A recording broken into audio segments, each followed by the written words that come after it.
The way it currently stands, forced labor, slavery takes precedence over rehabilitation and public safety.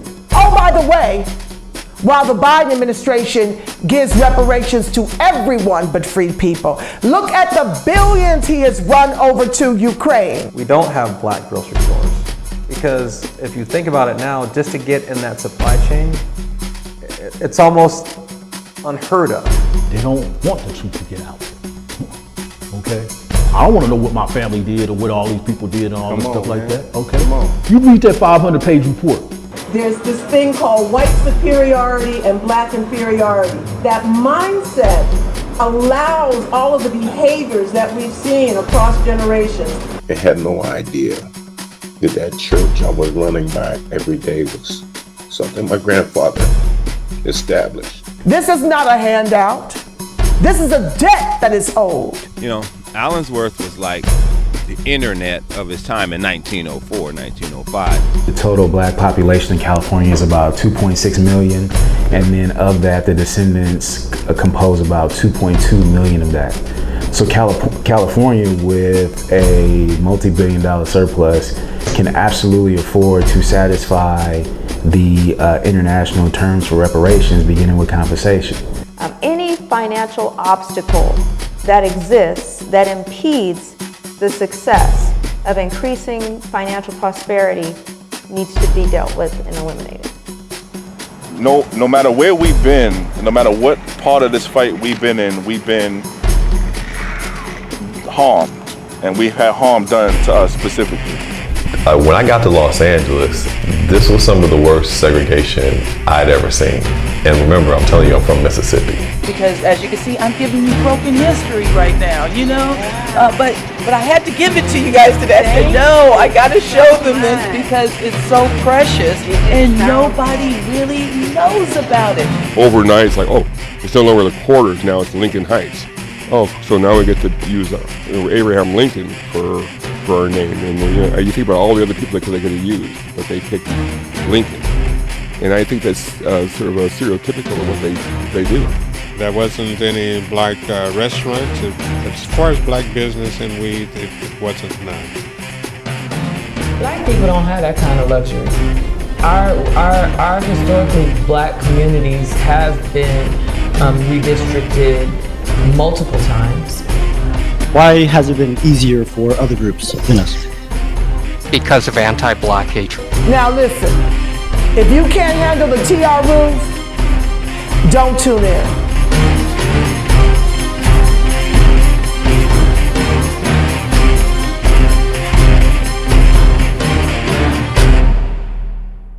Go ahead and pre-order the Reparations Now documentary at reparationsnowdoc.com. That's reparationsnowdoc.com. Available June 19th, 2023.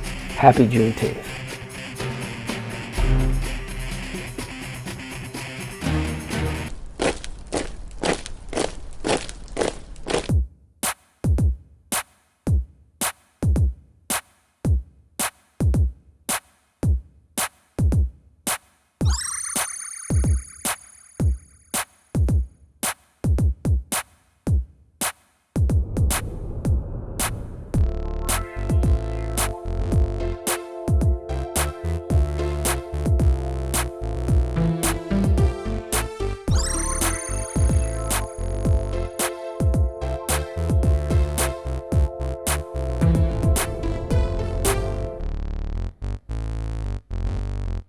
Jonathon Burgess, Jonathan, last name Burgess, Burgess.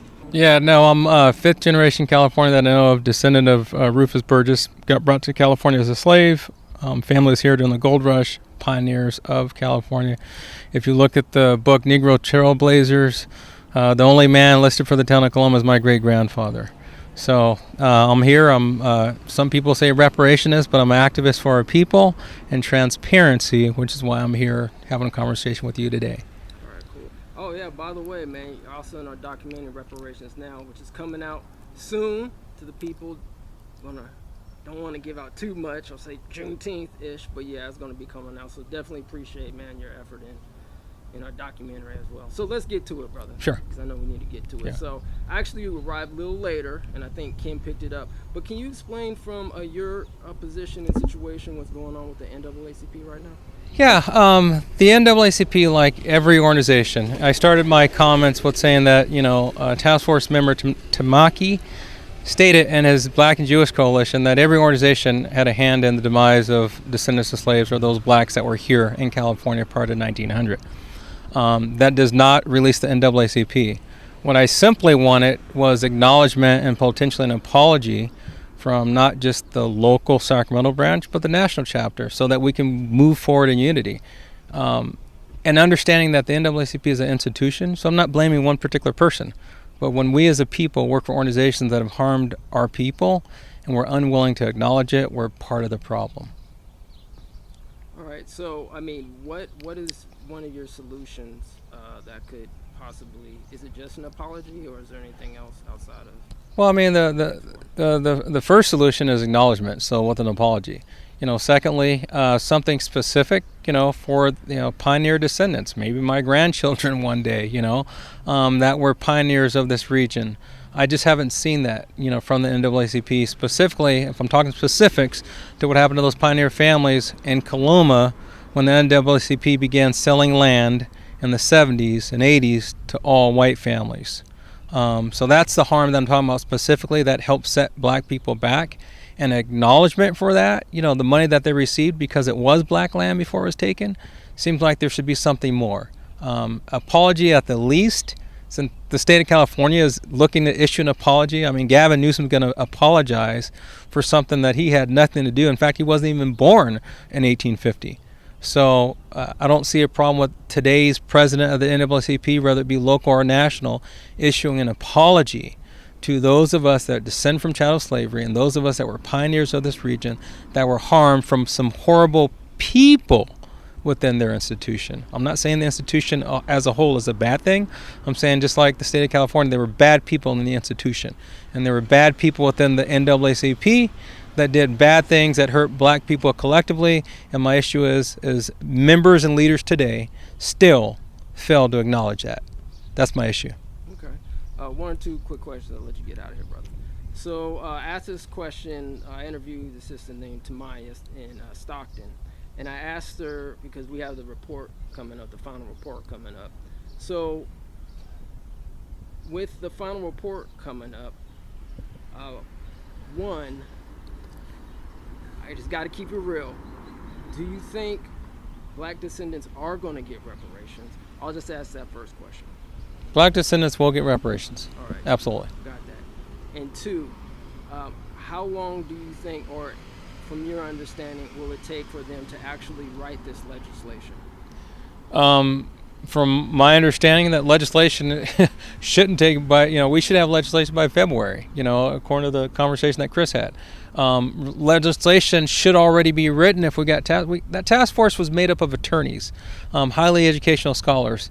So I wouldn't be shocked if some of the legislation or some of the recommendations were already somewhat drafted. We actually, to my recollection, had two legislators on the task force, Senator Bradford being one of them, and Assembly Member Reggie Jones Sawyer being the other. So to write or draft legislation should not take a long time, considering the makeup of that task force with the scholars and education level that's at there. Okay, wonderful. We got to get you in, bro. This is gonna be my first time on camera on In the Mess. Hold that. I got the Wonder Twin powers, and this is the first time, family, that you guys got to see the Burgess brothers in the building. Now, I gotta ask this one quick question. How do people differentiate between y'all? Like, to come up, how do you say, okay, who's... You know it. You just know it when you know it. You know it. Yeah, you just know when you know. You know when you know. Yeah. Yeah. All right, fam. I'm just gonna ask you one quick, man. So, I asked Jonathan, how long do you think it will take for legislation to happen here? So I'm gonna ask you a little different question.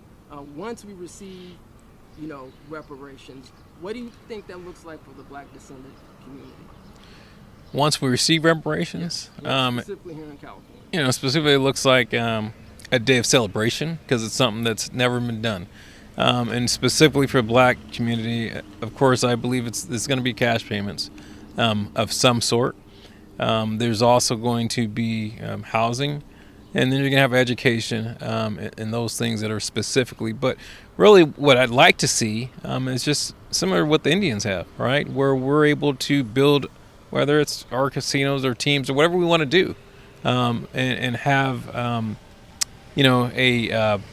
a sense of community where we are within the government, but we stand outside of it as well, right? And maybe there's no taxes. The Indians aren't paying taxes.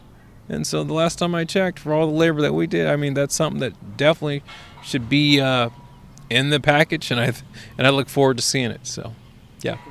And just one more quick question. So give us any updates on what's happening to Cologne? I don't know who wants to answer that in terms of your family's property. What's kind of going on with that right now? Yeah, no, I mean, the most recent update was just the article that MSNBC wrote. I thought Curtis Bunn did an incredible job, actually staying true to my words and not editing everything out. There should be a Washington Journal, I think, is coming out next week or so.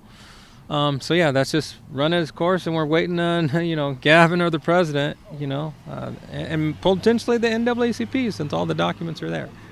So. Well, Burgess Brothers, salute to you. Appreciate your time and energy in this.